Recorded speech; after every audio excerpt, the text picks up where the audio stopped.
Araw mga kaisla, nandito ngayon tayo sa Masbate Island. Tayo ngayon ay pupunta sa Kataingan dahil pasalamat ng Zone 4. At medyo malayo-layo yan dahil dadaanan natin ang bayan ng Mobo, bayan ng Uson, bayan ng Dimasalan, bayan ng Palanas, at saka pa lang ang bayan ng Kataingan. Kaya abutin to ng halos 2 oras na biyahe.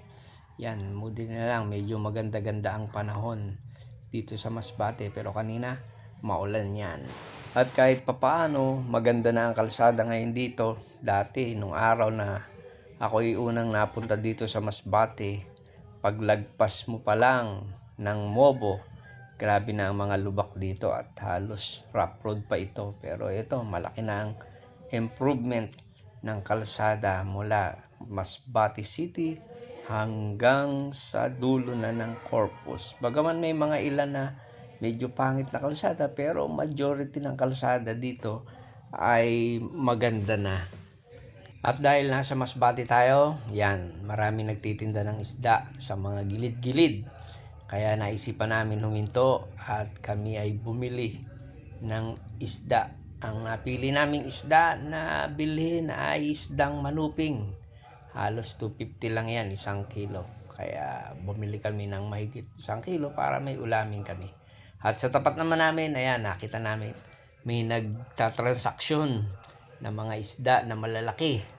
Mga tulingan, yellowfin na mga bagong huli.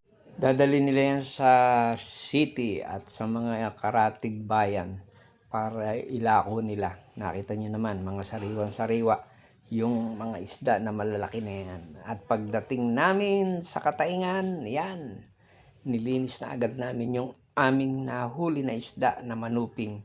Gagawin po namin dyan ay, sabi nila dito sa Masbate, ititinola.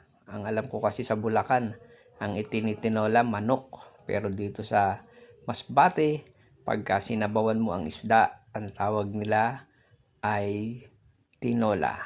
Yung sasabawan mo, lalagyan lang ng tanglad saka malunggay. Ay, kasarap. Sarap humigop ng sabaw, lalo na ngayon na medyo maulan dito sa probinsya ng Masbate. At eto na, luto na ang ating tinola na manuping na sariwang-sariwa. Ang sarap humigop ng sabaw. Tapos ang kanin mo pa ay puso.